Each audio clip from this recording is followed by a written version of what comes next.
Boa tarde, eu sou David Clapham, sou professor da Universidade de Florida e membro da Rede de Amazônia.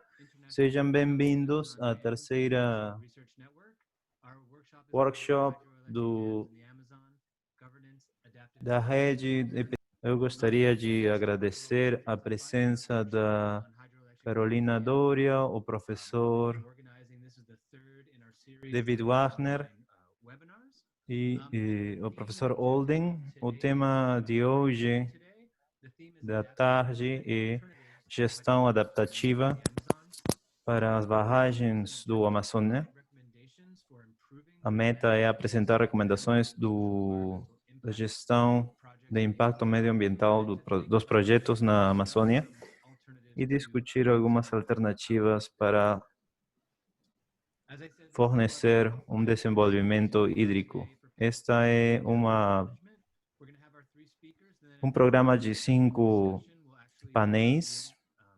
Hoje a gente vai ter 3 palestrantes e a gente vai escutar falar sobre os e-books, os livros digitais.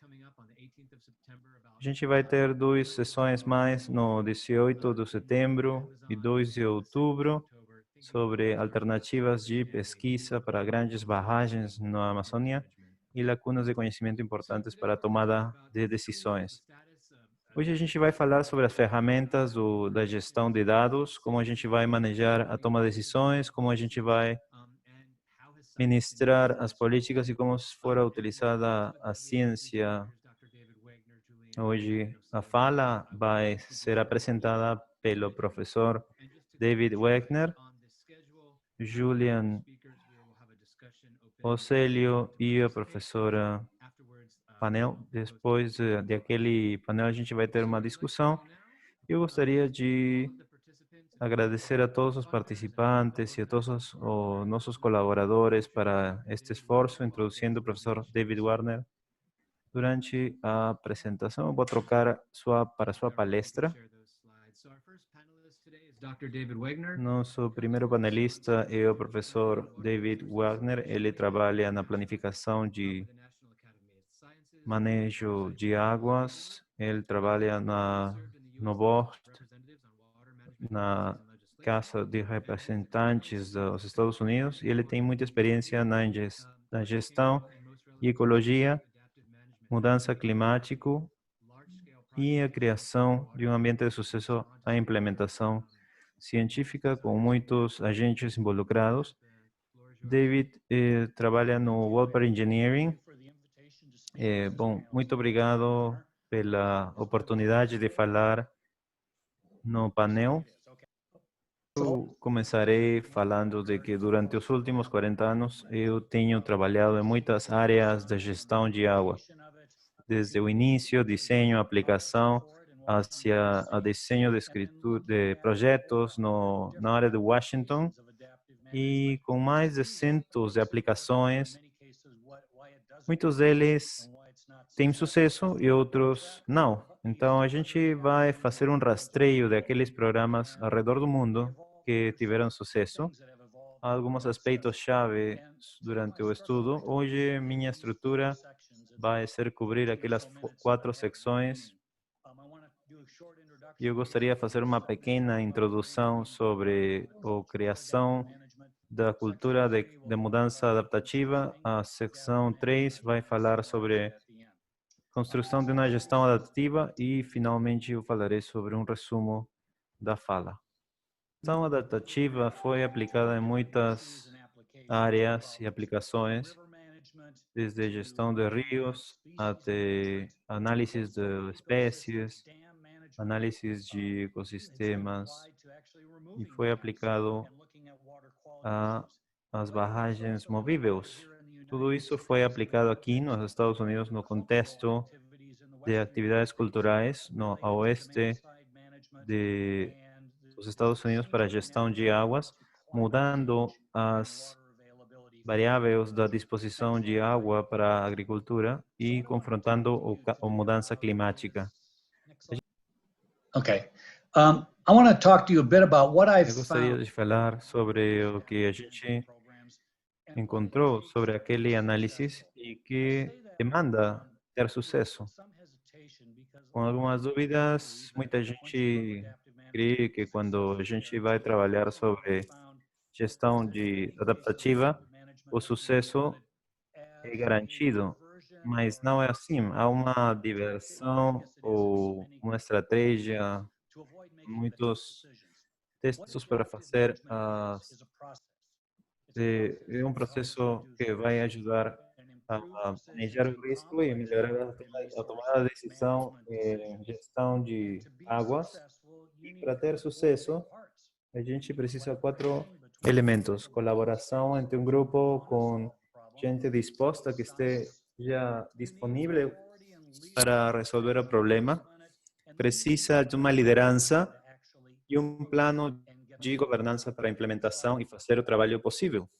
É criar uma cultura que vai se basear nestas quatro áreas. O sucesso depende da definição do problema, estabelecer o objetivo do porquê a gente tem que lidar com aquele problema, identificar ou estabelecer as metas do projeto e articular as metas do projeto antes de implementar aquele programa de gestão de mudanças ou de gestão adaptativa.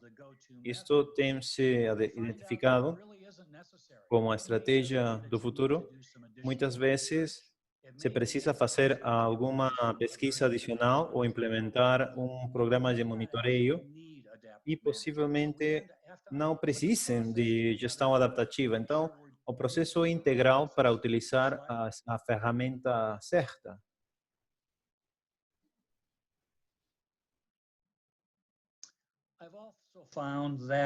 Eu encontrei também que algumas suposições podem ser perigosas para o sucesso. O que é que a gente sabe sobre a mudança adaptativa?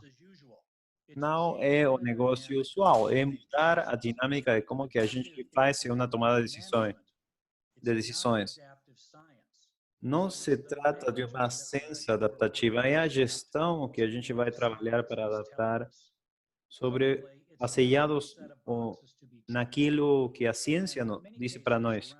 Muitas vezes, ao redor do mundo, a gestão adaptativa tem se implementado e muitos gestores falam de que se a gente faz o checklist, não há problema, mas não, isso não é com mudança adaptativa. A gente precisa entender o risco com a finalidade de desenhar um programa apropriado. Eu falo isso porque o risco se apresenta em duas formas. Um risco estrutural, e o exemplo que a gente vai falar é sobre o granjeiro que trata de vai planificar quando a gente vai sembrar, quando a gente vai fazer a recolhida, ou quando um caçador vai para a temporada de caça.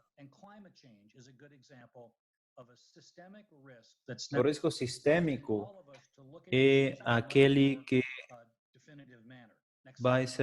vai precisar mudar. E a mudança climática é um exemplo disso. Como é que a gestão adaptativa pode ajudar na gestão de risco? É um multidisciplinar, apresenta diferentes abordagens, apresenta diferentes escalas temporais e espaciais, se baseia numa hipótese para manejar ações e inclui uma série de tomada de decisões estruturais, e a gente vai falar sobre isso num minuto. Mas fica muito longe daquele negócio como o negócio usual. Mudar a dinâmica é a cultura através do engajamento de atores. Precisam de envolver aqueles atores e quando aqueles atores precisam se envolver. É muito crítico para o processo. Em minha revisão, comprometer aqueles atores bem cedo no processo vai permitir fazer aquela gestão de mudanças muito mais rápido e mais efetivo.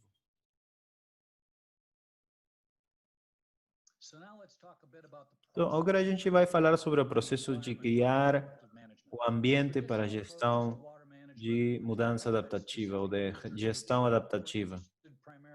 aquelas abordagens tradicionais para a gestão de água são geralmente abordagens tradicionais para desenvolvimento de energia,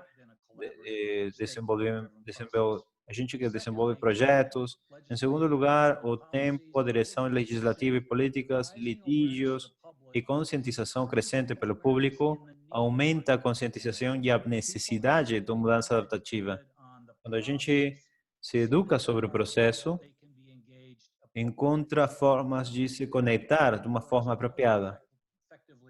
A gestão adaptativa funciona de forma mais eficaz, onde um grupo de atores desenvolve a capacidade para criar o diálogo, compartilhar informações e trabalhar em forma colaborativa para a solução. O objetivo é criar uma cultura de confiança para que aquele usuário de energia e o granjeiro possam se sentar de um lado da mesa para procurar recursos e estabelecer aquelas necessidades das expectativas que o grupo precisa solucionar.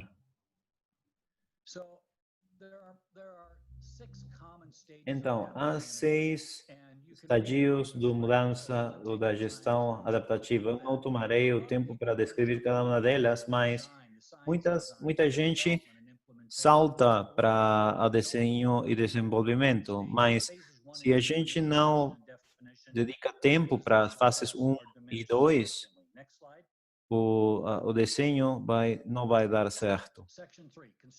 A secção 3, construção do processo adaptativo. E o que a gente precisa analisar? Não adianta nada que a gente salte para a ciência se não estabeleceram os fundamentos, que é o que vai dar a iniciação para implementar aquela gestão adaptativa.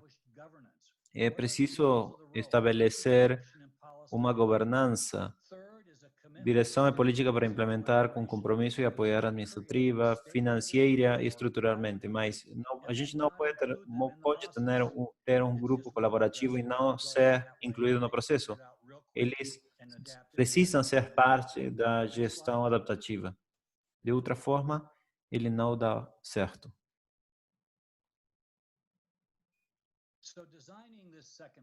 Então, o desenho daquela segunda fase, o desenho do trabalho adaptativo tem 4 aspectos explícitos. Um é definir os objetivos explícitos com os autores e os gestores. Precisam se sentar de forma de trabalho coletiva para determinar qual é o objetivo. Depois, aquele mesmo grupo precisa identificar os objetivos, requerimentos e quais são as expectativas. Será para recuperar o ecossistema, para manter uma demanda energética.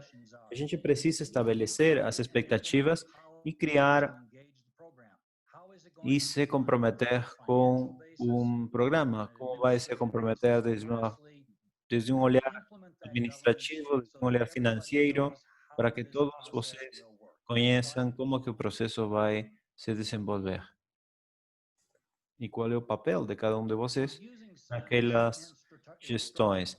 Então, usando a ciência na tomada de decisão é muito importante, mas também é importante que a gente inclua muitos tipos de ciência no processo. Na esquerda, a gente tem um grupo de científicos que recoletam informações em relação ao ecossistema. A gente vai fazer trabalho de laboratório ou experimento. Há trabalho da agência que vai se apresentar e a gente vai ter também instituições acadêmicas que vão se comprometer para trazer informação que seja crítica para a discussão.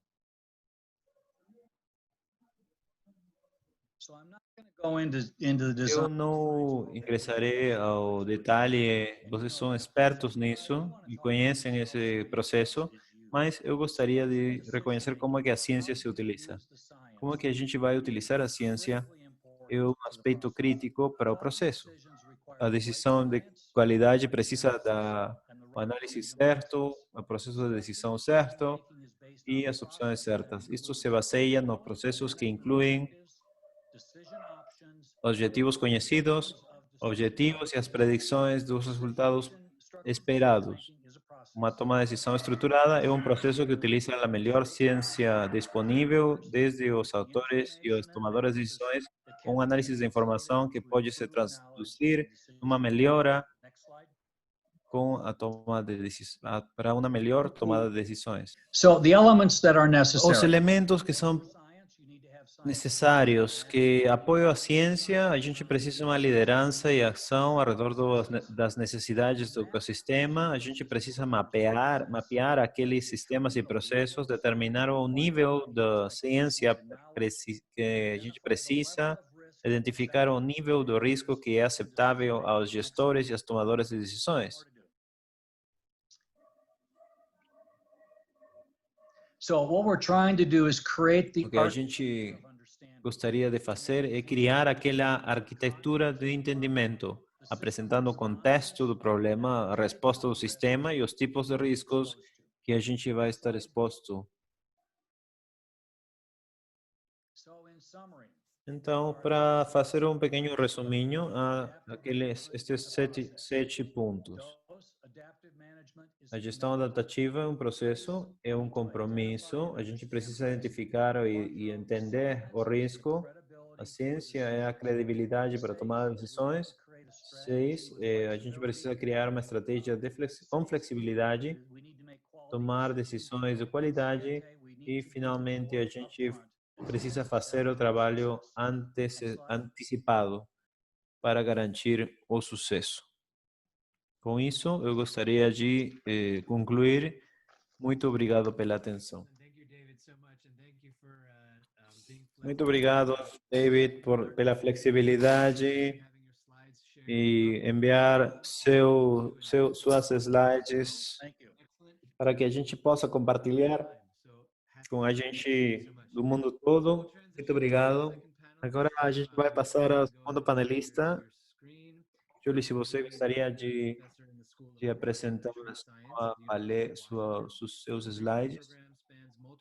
Julian é parte da Universidade de Washington. Ele tem envolvido muitos projetos para o desenvolvimento e mantenimento dos ecossistemas, migração de peixes, impactos das barragens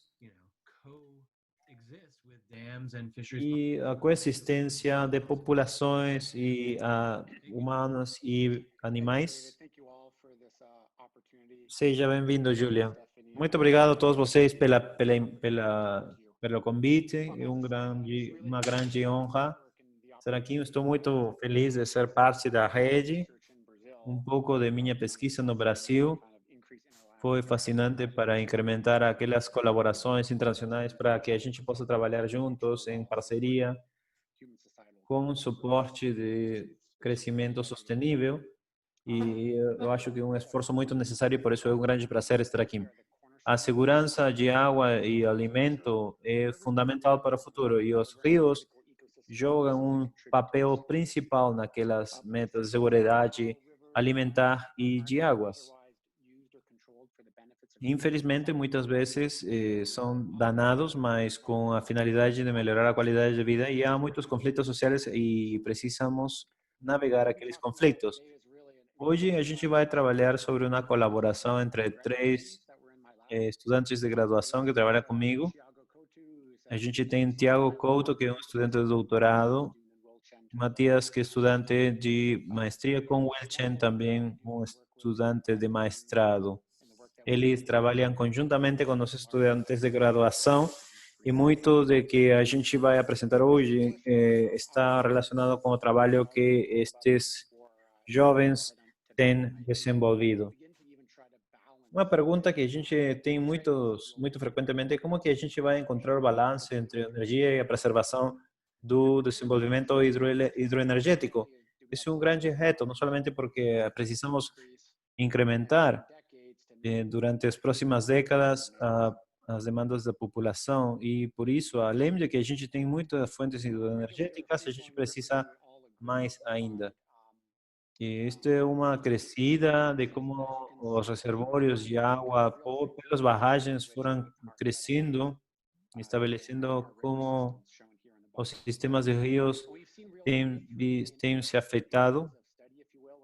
Há períodos de estudo onde a gente começou a ministrar sistemas de rios nos primeiros anos dos 40 Foi a era da engenharia, onde se desenvolveu o uso de água para usos das sociedades. Mais recentemente, nos 80, a gente mudou de paradigmas para passar à conservação dos sistemas de rios com fluxos mínimos e modelos de habitat. E a gente evoluiu para o que a gente chama de era ecológica, com regimes hidrológicos, com modelos holísticos. Muitos de vocês se perguntam como vai se mudar isto no futuro. E isto é que a gente está entrando a que a gente chama de da era socioecológica, integrando múltiplos valores, trade-off e locações. A gente precisa ser honesto conosco.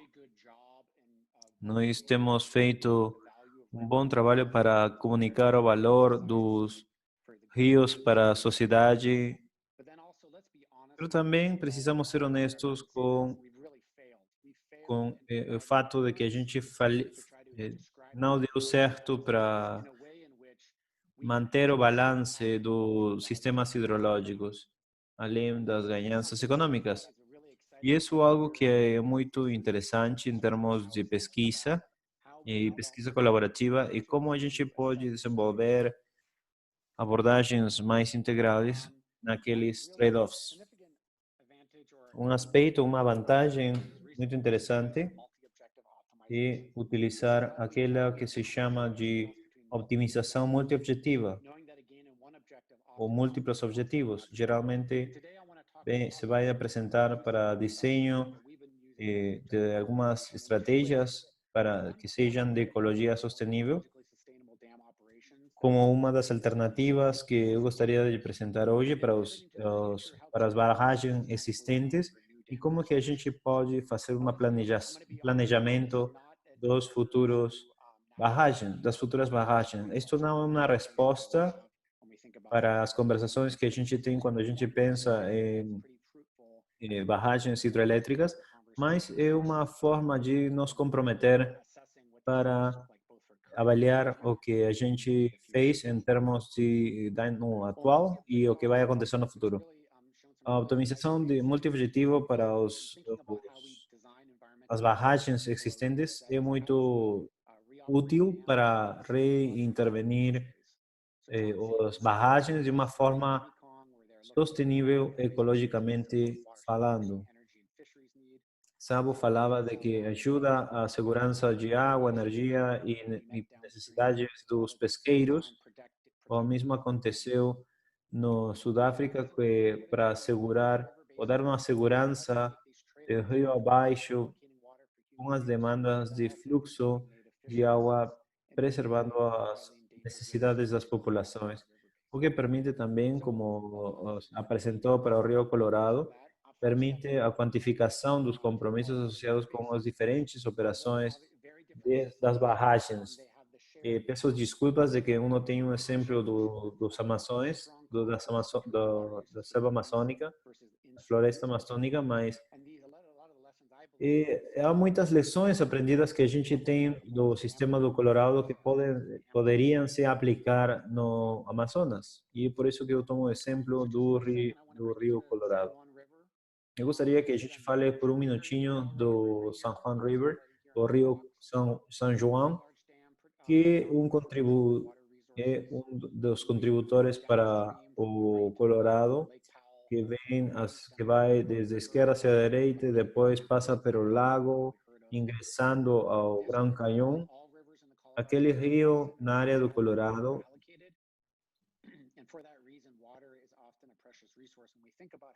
está ubicado em uma área muito desértica, por isso que a água é um recurso muito rico. A gente tem o interesse numa pergunta muito simples. Podem as operações se optimizar para manter as necessidades dos humanos, mientras ao mesmo tempo beneficiar as peixes nativos sobre aqueles não nativos? Aquela ideia de encontrar o balanço com as espécies não nativas, mas ao mesmo tempo garantir o suministro de água para os humanos. Isso para mim é um sonho. Muitas vezes a gente fala de que não pode ter tudo ao mesmo tempo, mas há alguns exemplos que podem dar pensamentos optimistas para o futuro.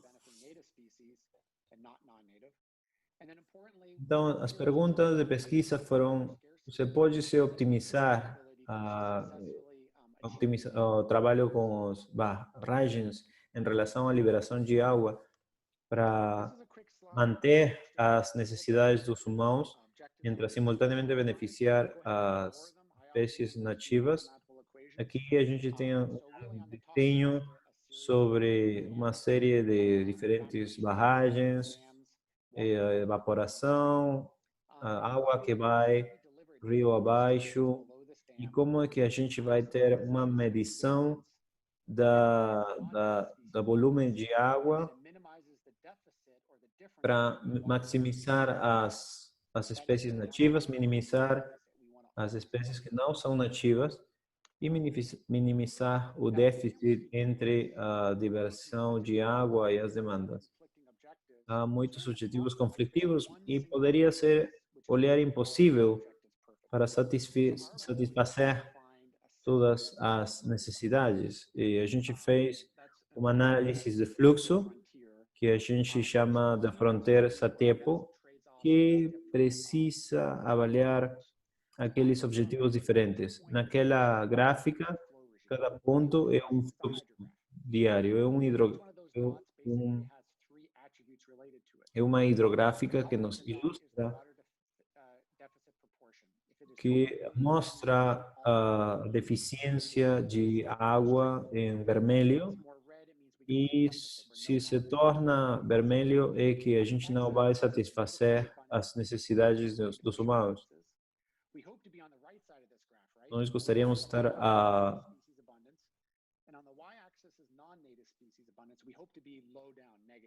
e na reta do Y, a gente tem a abundância de peixes não nativos. A gente gostaria de estar perto daquela linha hacia a esquerda, e a gente vai explicar na fronteira que qualquer operação que vai servir para acrescentar a espécie vai se orientar. Aquilo que vai mudar mais hacia a direita vai diminuir aquela presença de espécies nativas, e o que vai hacia a esquerda vai ser um fluxo que vai promover a presença de peixes não nativos. Então, o que a gente vai analisar é o fluxo que vai embaixo da barragem. Na imagem da base do slide,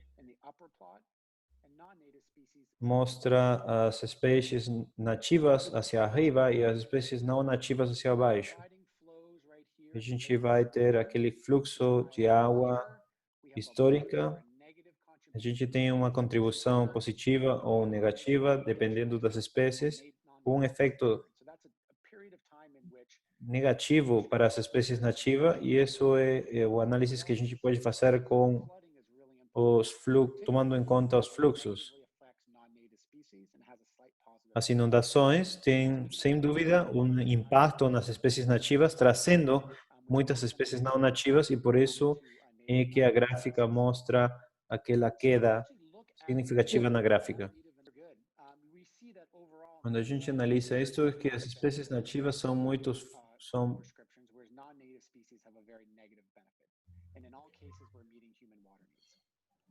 neste caso, a gente analisa quais são as situações que vão a promover aquela presença de espécies nativas e vai ser prejudicial para aqueles não nativas. A optimização multiobjetiva para as barragens futuras. Almeida apresentou um artigo muito interessante para as estratégias para desenvolver novas barragens, e ele falava de que se precisa identificar novos portafólios para minimizar as emissões E esses são trabalhos que têm muita relevância para o análise da, da Amazônia.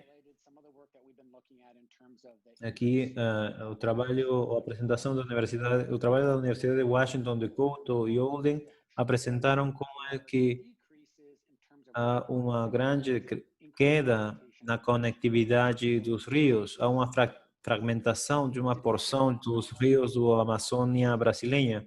Hoje a gente vai falar sobre optimização e um análise que tem aquela relação. Se é que a gente faz uma conexão entre a geração de capacidades no Amazônia, em função a quanto mudou a fragmentação, dificilmente há uma relação. O fato de que a capacidade das barragens em termos de produção de energia não predice o efeito de fragmentação.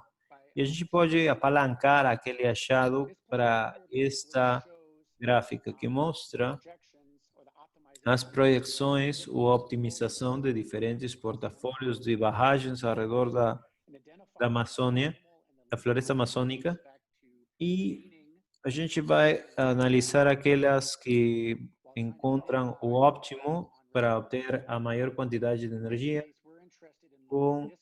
sem afetar a conectividade. Então, aqui a gente tem a projeção das demandas energéticas do Brasil e o nível óptimo de energia que a população vai precisar. E o ponto com aquela gráfica é que ao fazer isso, a gente vai identificar muitas opções para optimizar a combinação de que produza a mesma quantidade anual de energia, duplicando o número de barragens, e muitas decisões se têm que fazer em relação ao tamanho das barragens, mas há um enfoque considerável para gerar a mesma quantidade de energia sem comprometer ou minimizando os efeitos em termos de conectividade.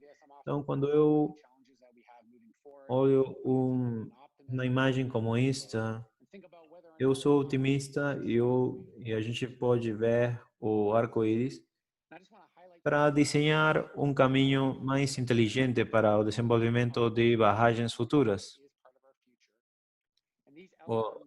Aquele poder hidráulico é parte do nosso futuro. A gente precisa selecionar aquela ubicação que vai dar o menor impacto. Eu acho que é um processo chave para desenhar barragens individuais, e a optimização multi-objetivo pode ser útil para aqueles dois pontos. A gente precisa analisar como é que aqueles impactos podem se administrar. Muitos deles não podem se evitar, mas precisamos encontrar aqueles rios que apresentem características semelhantes, mas que diminuam aquele impacto que a gente poderia ter em outra locação. Muito obrigado. Julia, muito obrigado. Eu acho que foram muito interessantes as ferramentas que a gente poderia incluir e que a gente pode tomar na rede. E agora a gente vai ter o Célio Muniz, que está liderando o grupo MAVE, da gente afetada do estado do Rondônia. Ele é membro da organização MAVE e hoje ele vai falar sobre gestão adaptativa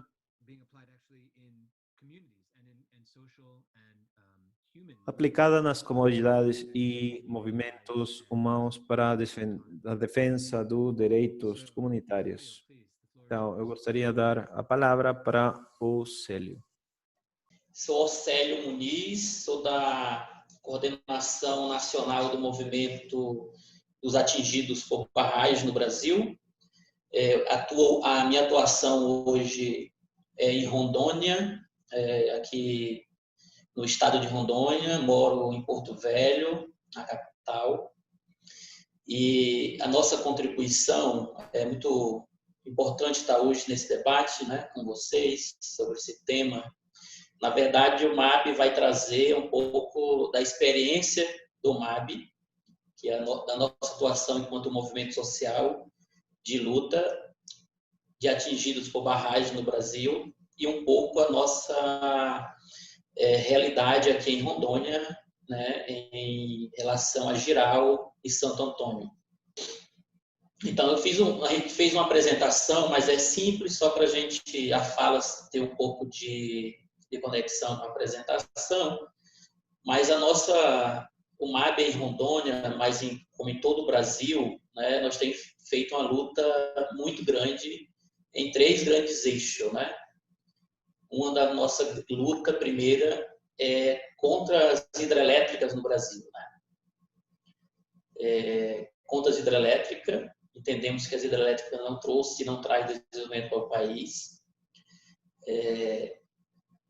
Segundo, em defesa das populações atingidas por barragem, né, no país. Terceiro, uma luta grande na mudança do modelo energético brasileiro, né? Que hoje o modelo energético brasileiro baseado em grandes hidrelétricas e pequenas hidrelétricas é um equívoco, né? Tem causado muitas violações de direito. Então, na abertura, eu queria trazer, no processo de construção de barragem no Brasil, né, desde a ditadura militar até os dias atuais no país, foi criando um padrão que não é o MAB que está dizendo, foi feito um relatório, né, nacional da Comissão Nacional de Direitos Humanos aqui do Brasil, que identificou vários direitos violados das populações atingidas por barragem, desde os princípios das construções à atualidade, né? Então, as construções de barragem no Brasil, ela tem um padrão de violação de direito, né? E essa violação de direito, ela de vários níveis, né? Esses níveis aí eu trouxe aqui, só para passar muito rápido, né? Da violação de direito, desde a informação do processo de implantação da hidrelétrica, né? Desde o processo da implantação, a falta de informação, né? E a falta de participação da população local, ribeirinha, né? Na definição e avaliação, e até a possibilidade de dizer não à hidrelétrica, né? O direito, né, à liberdade de reuniões, de associação e de expressão. Então, tem 16 direitos violados que foi identificado pela essa comissão de atingidos por barragem no Brasil, né?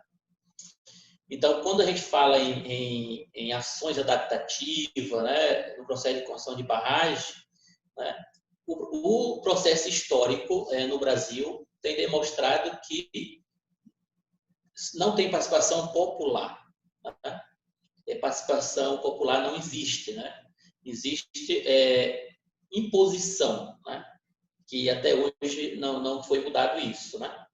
Então, entrar esses 16 direitos violados, eles têm desde direito à liberdade, direito ao trabalho, direito a viver, né, a moradia adequada, direito à educação, né, direito a reparar os danos, né, causados pelas usinas, né, direito à proteção à família, direito à reparação das percas. Então, esses 16 direitos violados, né?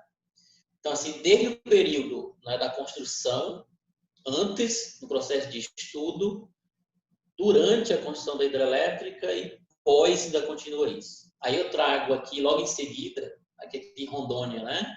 Nós temos as 2 hidrelétricas, Jirau e Santo Antônio, que esse mapa que aí está na apresentação, Jirau e Santo Antônio, que fica no Rio Madeira.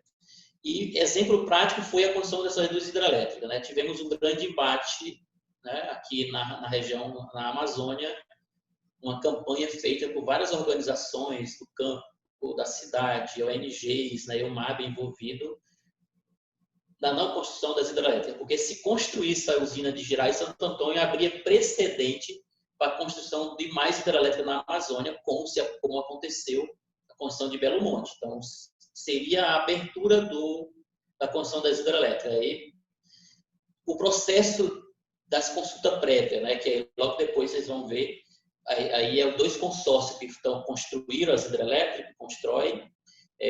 Aqui mudou, né? Essa tabelinha Trativel Energia, o GM mudou a concessionária, ela foi vendida para a Engie, né? E a Odebrecht com outros consórcios. Aqui a maioria do consórcio é consórcio privado, né? Tem 40% é estatal, mas 60% é privado. Logo em seguida, na outra apresentação, eu queria trazer para vocês que no processo de discussão das hidrelétricas, que é chamadas as consultas prévias, as assembleias, as audiências públicas para consultar o povo. Qual é a nossa avaliação no MAP? Na verdade, essas consultas prévias, elas são impostas. Aqui tem duas fotos emblemáticas que a gente gosta de apresentar. Uma foto, a primeira foto é aqui no Madeira, nas audiências públicas, que onde a segurança pública separa o povo do governo e das empresas interessadas. Então, a população não tem momento de propor, né, se aceita ou não a barragem, as mudanças. Essa foto ela traz um grande conflito que aqui existiu em Rondônia, da população ir para as audiências públicas questionar o projeto, mas não foi aceita as suas propostas, né, de ser imposto um projeto, né, de cima para baixo. A outra foto é em Belo Monte, né, que a segurança pública impedia, que essas duas fotos juntas, né, impedia que a população entrasse quem era contra a hidrelétrica de Belo Monte era impedido de entrar nas audiências públicas, né?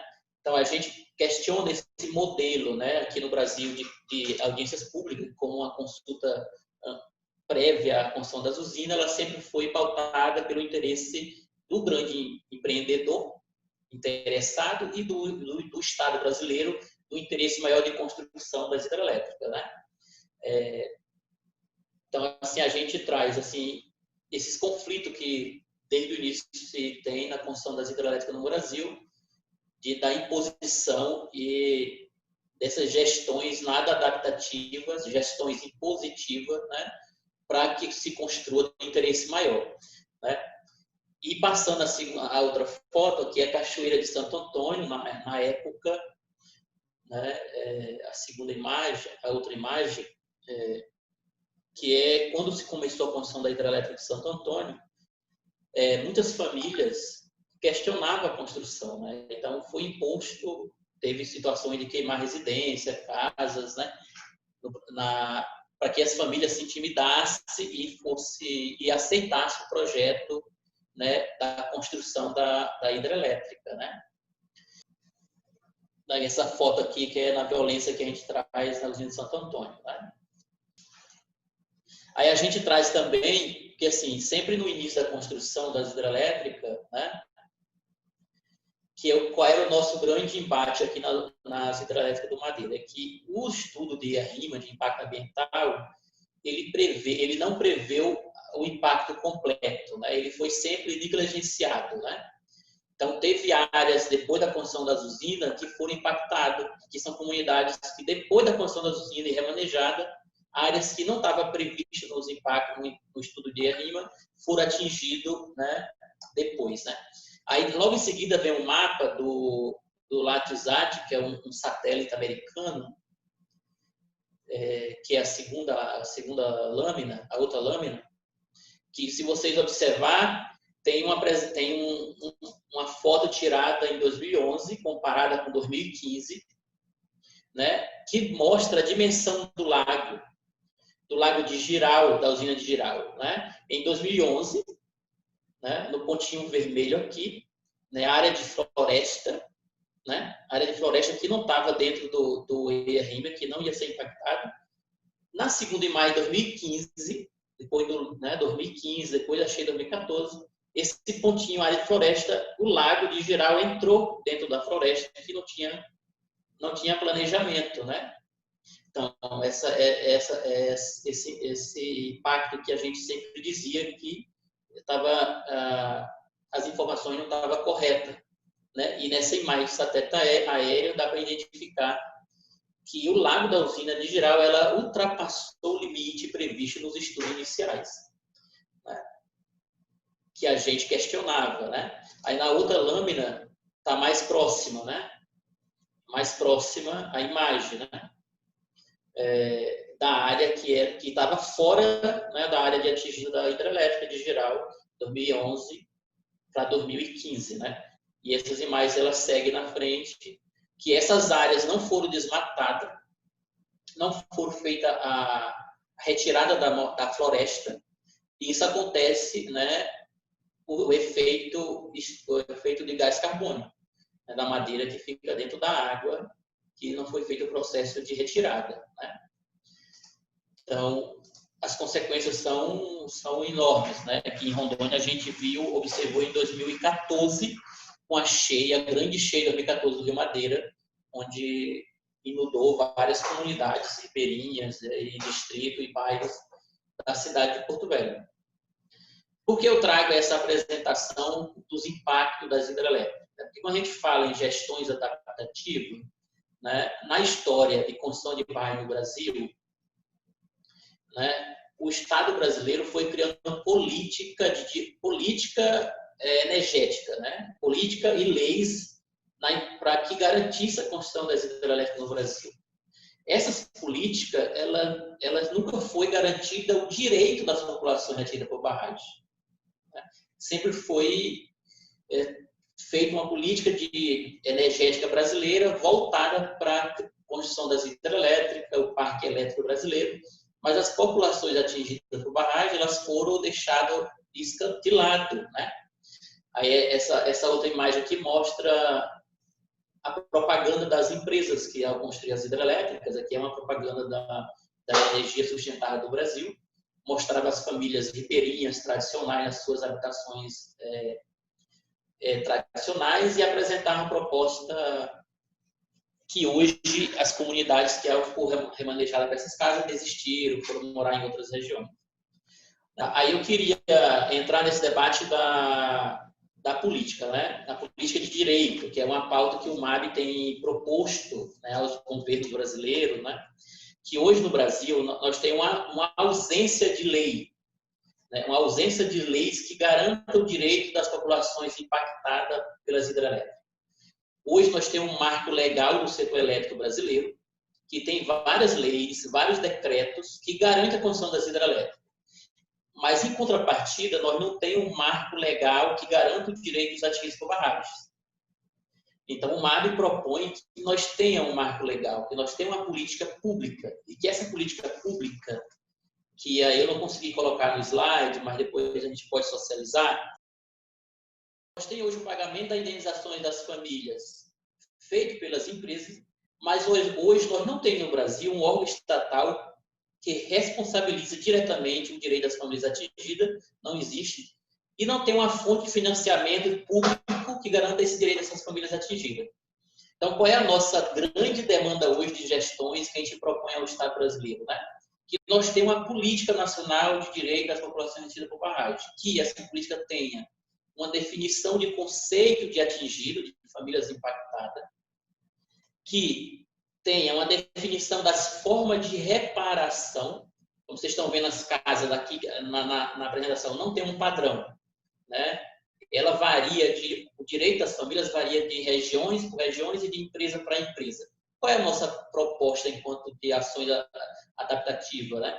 Que tem uma política de reparação, uma política nacional, que tem uma definição de direitos das famílias atingidas e que tem um programa de implantação dessa política, né? Um fundo de recurso público, né? E um órgão que fiscalize os empreendedores, que fiscalize, isso seja controlado pelo poder público, que hoje a gente não tem. Nós temos, de um lado, garantias e leis que garantam a implantação das hidrelétricas, mas hoje nós não temos, de um outro lado, políticas e leis que garantam o direito dessas populações atingidas por barragem. Então, esse é um grande conflito que a luta hoje do movimento atingido por barragem vive, né? Que a gente é à mercê dos empreendedores privados. O Estado brasileiro hoje entrega o Rio, né? Entrega o seu parque elétrico para o setor privado e as comunidades atingidas ficam à mercê do setor privado brasileiro. Então, para encerrando, o MAB tem feito esse debate que a gente possa, né, construir uma política pública de direito né? Hoje a gente não tem um modelo de tratamento aos pescadores, por exemplo, no Brasil. Uma comunidade atingida de pescadores vai ser atingida por uma hidrelétrica. Não tem uma política de tratamento aos pescadores. Essa política é direcionada a partir do que o consórcio, a empresa privada, define internamente do tratamento. Não existe um tratamento, regras públicas que garantam esse direito. Isso vai para os pescadores, para os extrativistas, para as comunidades ribeirinhas e pequenos agricultores. Não existe. Né? Coisa. Mas, assim, só para concluir, né, agradecer, e o MAP vem externar a importância desse debate, dizer que os atitobarrais eles têm enfrentado, né, essa luta e, ao mesmo tempo, nós temos proposto alternativa. E as alternativas é mudar esse cenário brasileiro de política energética com participação popular. Né? E essa participação popular das mulheres, dos homens, né, das crianças e também das universidades públicas, fazendo com que a gente pense uma política energética alternativa a essa atual, que não garante o direito às populações. E isso a gente só garante com luta e com leis específicas. Obrigado. Thank you so much, Océlio, and to all of our presenters. Excellent, really great. I think listening to these three presenters gives us a kind of a trajectory of thought where Dr. Eu acho que isto nos vai dar para a gente uma trajetória para estabelecer um programa de gestão adaptativa, tomando a primordial ideia do entendimento entre ambas partes. Eu acho que passando esta nova era do manejo ecológico com muitas opções, em seu caso, Julian, com geração de gases e os peixes, como você falou, e a história também do Océlio, com o impacto nas comunidades,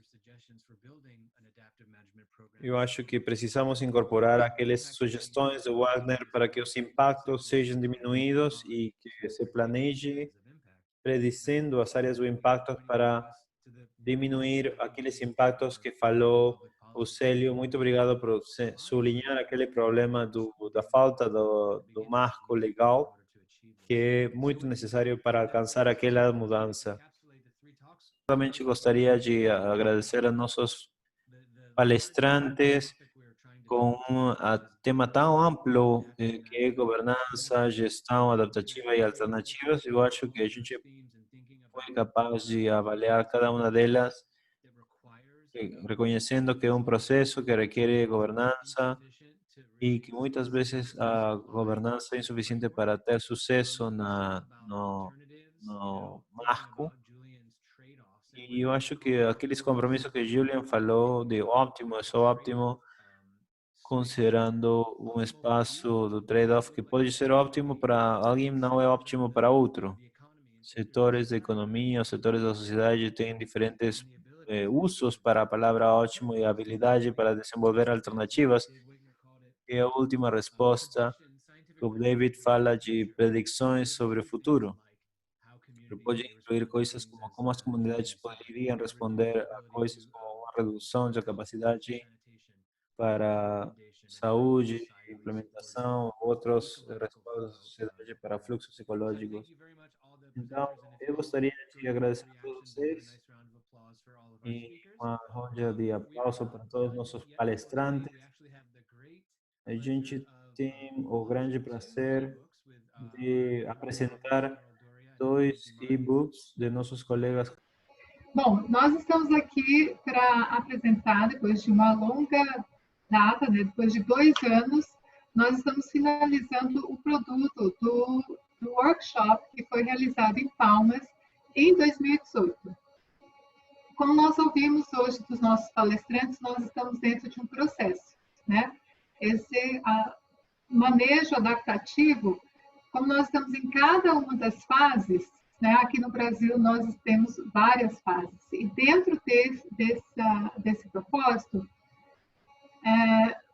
nós fizemos então rios, terras e culturas, aprendendo com o sistema socioecológico do Rio Tocantins. Hoje nós estamos trazendo, né, um pré-lançamento, nós esperamos que esteja disponível dentro de 2 a 3 semanas no site da rede.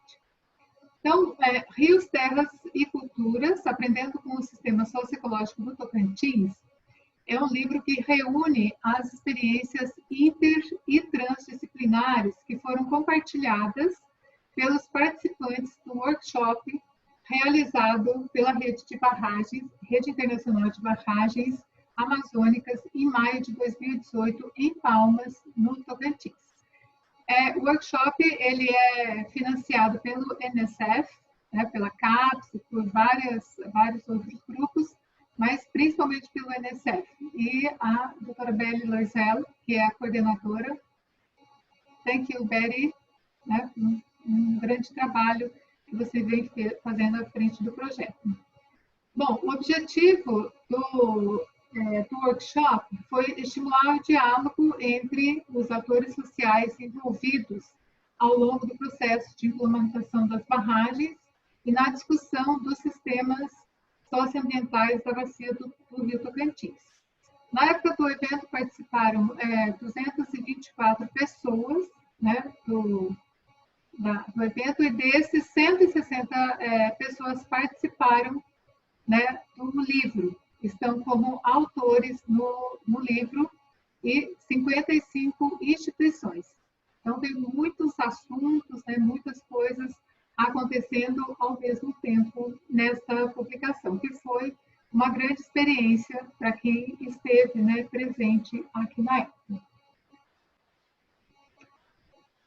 Bom, dentre esses representantes, nós estivemos, dentre os autores, né, que escrevem no livro, nós temos representantes dos movimentos sociais, né, do MAP, International Rivers, o ICV, o CPA, representantes de instituições governamentais, como o Ministério Público, a Secretaria da Educação, né, a ANEL, dos GTs, representantes, né, de povos indígenas e comunidades locais. Então, nós tivemos, tem pessoas, né, desses grupos escrevendo, principalmente do grupo dos Xerentes, né, e a Pinagé, aqui do Tocantins, da colônia de pescadores de Miracema. Então, nós temos autores dessas comunidades e vários estudantes, né, de graduação, de pós-graduação, e pesquisadores tanto de instituições brasileiras quanto internacionais, especialmente dos Estados Unidos. Então, nesse ponto, o livro ele tem algumas partes que estão em inglês e em português, justamente porque esse exercício da língua, que para nós, às vezes, em algum momento, ele parece fácil, mas é um grande desafio ainda, né, no compartilhar, né, as informações pela academia. Destacando aqui que nós somos as organizadoras, então nós temos a Juliana Laufer, né, que colaborou conosco, que lidera, né, a publicação. Então, eu, a professora Simone Taide, a Christine Swanson, né, que é da UF, e a Ana Deise, que é daqui da Universidade Federal do Tocantins também. Então, foi também um trabalho com muitas mãos, né, e um esforço grande de várias pessoas. O livro ele está organizado em 6 sessões, né, interação entre os atores sociais, as aprendizagens transdisciplinares, uma conversa que nós fizemos com os especialistas e os resumos expandidos e comunicações curtas que foram trazidos para o workshop junto com a Feira dos Saberes. Até aí, esses são eventos que aconteceram durante o workshop. E a última sessão, que é de popularização da ciência, ela é mais um exercício de trazer os produtos que foram desenvolvidos, né, por resultado já dos trabalhos da rede, numa linguagem um pouco mais acessível. Então, o que nós temos dentro da sessão interação entre os atores sociais?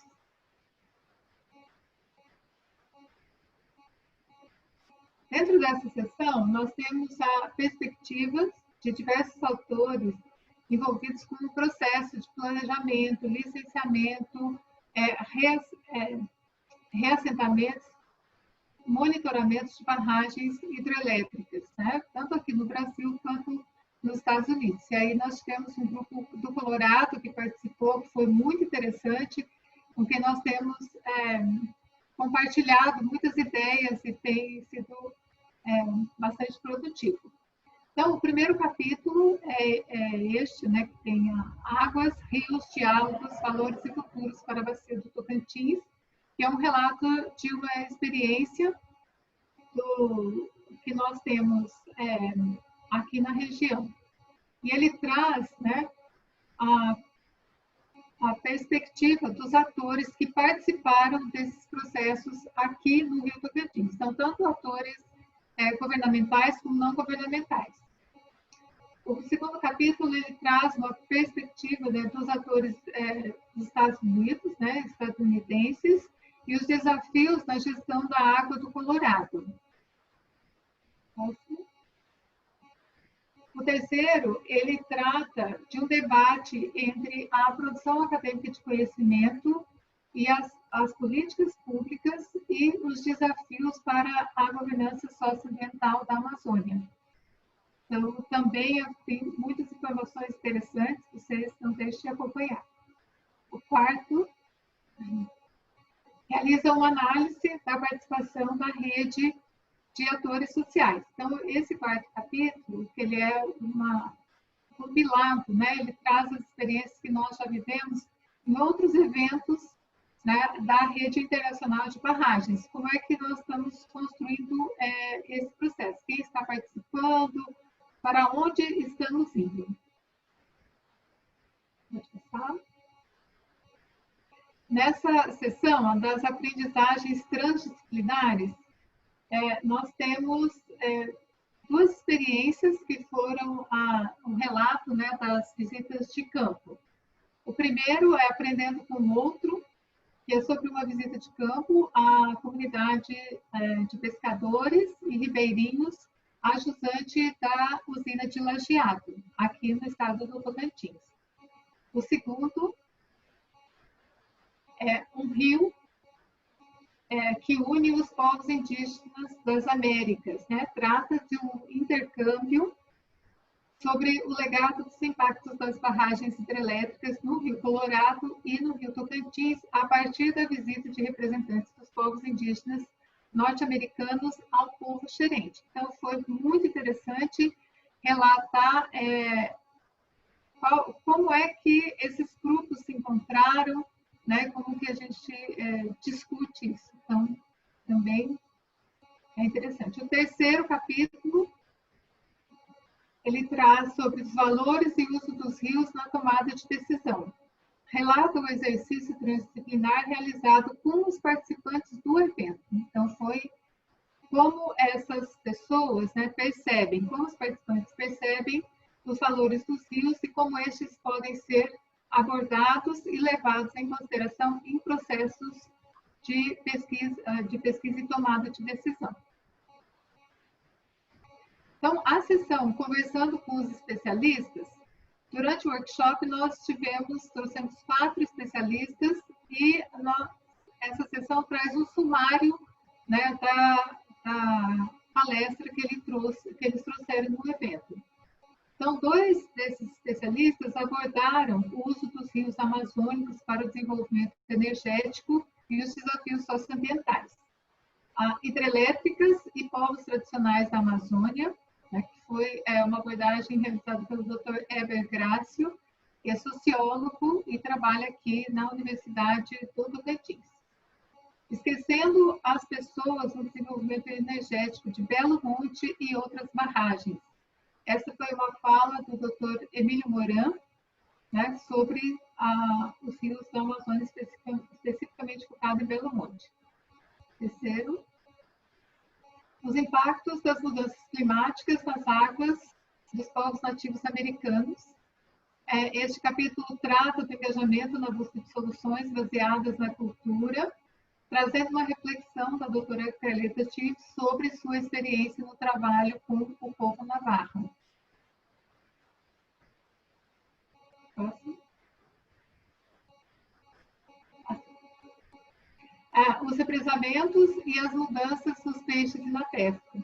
Levanto alguns pontos sobre a questão a partir dos estudos da sistemática em hidrelétricas no Brasil. Foi uma conversa, né, um debate trazido pelo Dr. Ângelo Antônio Agostinho, da Universidade Estadual de Maringá.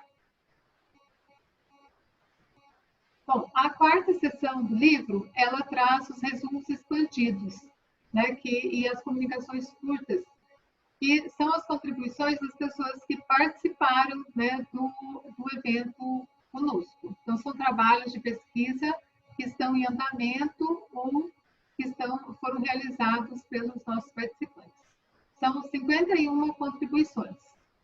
Então, dentro dessa seção dos resumos expandidos, nós temos organizados, né, nessas temáticas, que são diversidade social e cultural e biodiversidade, que são 10 artigos, governança, atores sociais e políticas públicas, com 14 artigos, atividades pesqueiras, peixes e pesca, com 5 artigos, hidrologia e geomorfologia, com 4 artigos, mudanças climáticas, com 1 artigo, e temas transversais, que são comunicações mais curtas. São 7 comunicações, né, que foram apresentadas.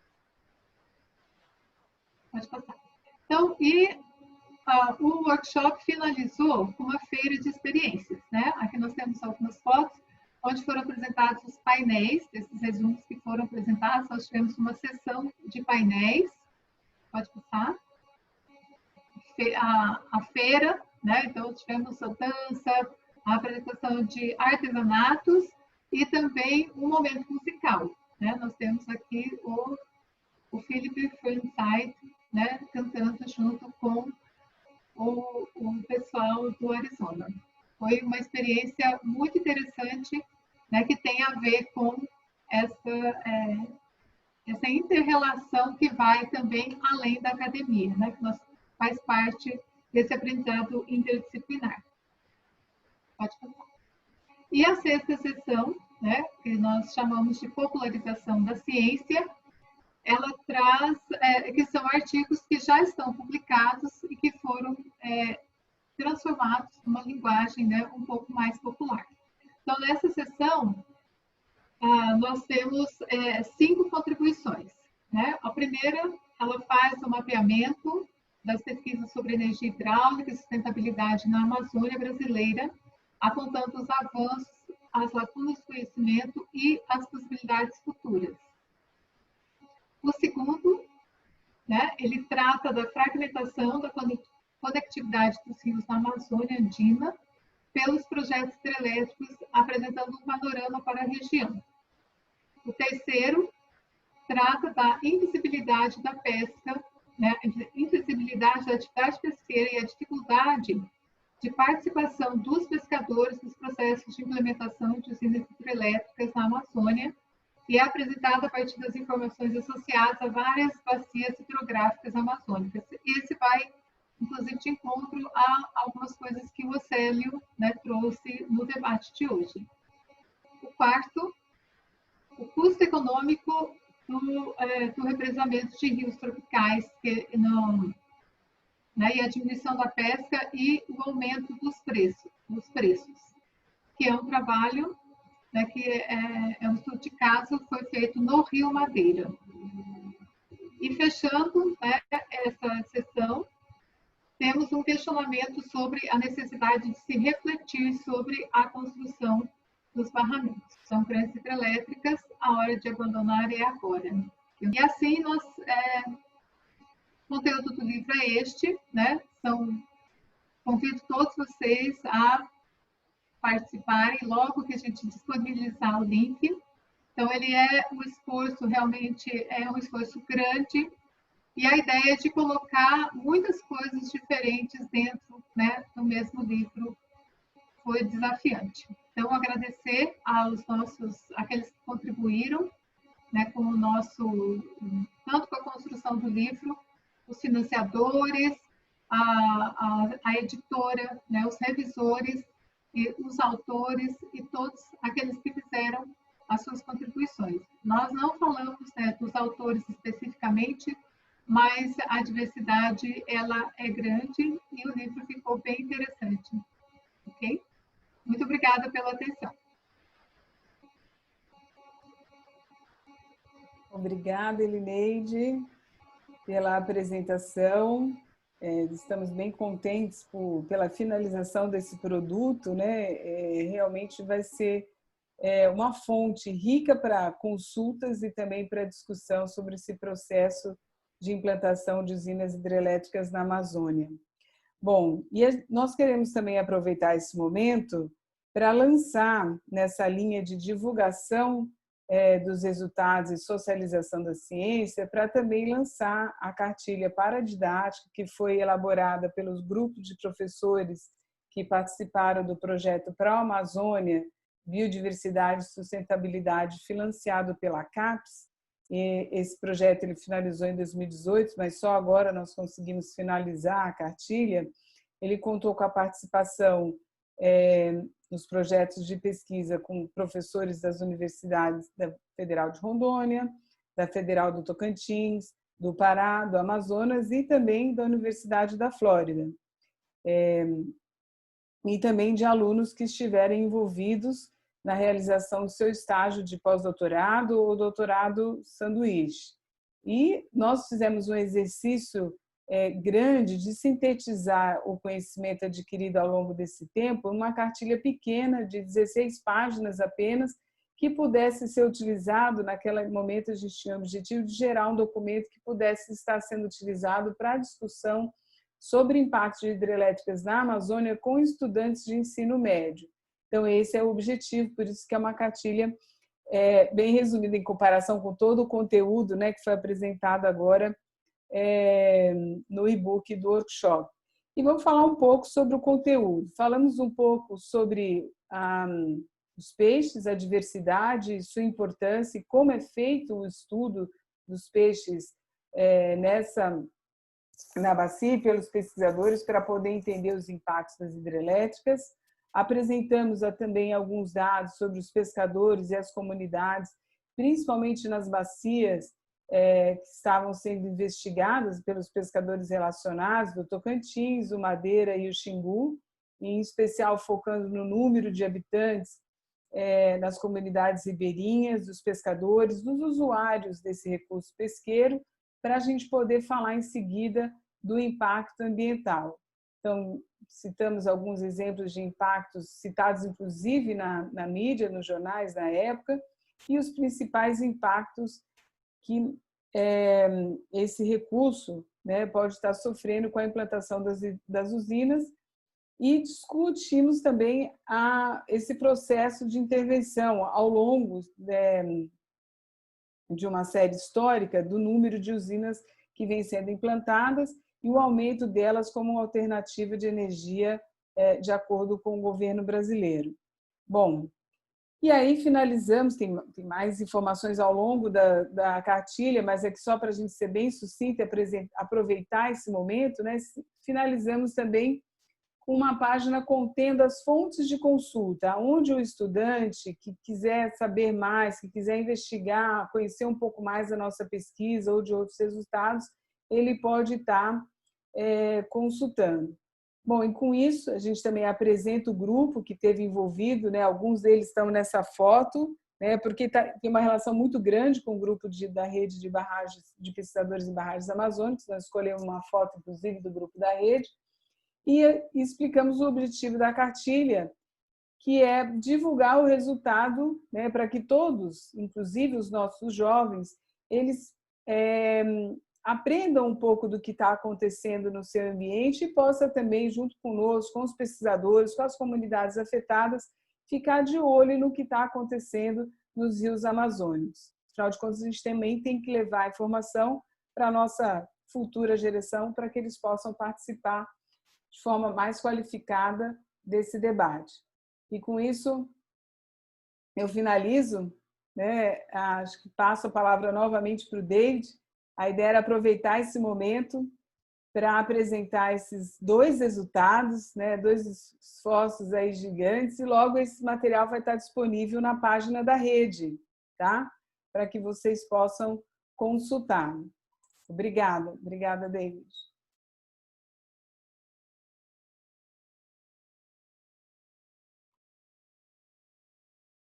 Thank you, Carol. Thank you, Eleneide, and congratulations to you and to the network for Muito producing. obrigado, parabéns para vocês e para a rede por produzir os ótimos produtos. Elinaide, meu respeito e agradecimento por o trabalho dos 700 páginas para compartilhar aquele esforço.